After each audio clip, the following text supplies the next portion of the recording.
வெளிநாடு வெளியூர் பயணங்கள் உண்டு. கணவன் மனைவி கருத்து வேறுபாடுகள் விலக போகுது. 6ஆம் அதிபதிங்கிறது மறைவு ஸ்தானாதிபதி. அவர் 12ல் மறைந்தால் கெட்டவன் கெட்டால் கிட்டிடும் ராஜயோகம் வேலை செய்யும். திடீர் வருமானங்கள், திடீர் அதிர்ஷ்டங்களை ஏற்படுத்தி கொடுக்க போகிறார். திடீர் வேலை வாய்ப்புகள், கடன் விலகிறதுக்கு உண்டான வாய்ப்புகள் இதெல்லாமே அமைத்து கொடுக்க போகிறார். அடுத்தது பாருங்க, 2 மற்றும் 5ஆம் அதிபதியான குரு உச்சமாகுது. அப்ப 2 கூடையர் உச்சமாச்சுன்னா பண வரவு வரப்போகுது, பொருளாதார வளர்ச்சி ஏற்பட போகுது, உங்க பேச்சுக்கு ஒரு மரியாதை கிடைப்பதற்குண்டான அதீத வாய்ப்புகள் உண்டு. அப்ப 5ஆம் அதிபதி 9 உச்சமாச்சுன்னா தெய்வ அனுகிரகம் கிடைக்க போகுது. இந்த மாதம் முழுவதும் தெய்வத்தினுடைய துணை உங்களுக்கு இருக்க போகுது.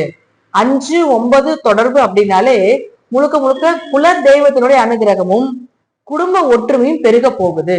தேவையில்லாம இருந்து குடும்பத்தில இருந்து கருத்து வேறுபாடுகள், பிரச்சனைகள், பங்காளி உறவுகள் மூலமாக இருந்த பிரச்சனைகள் இதெல்லாம் விலக போகுது.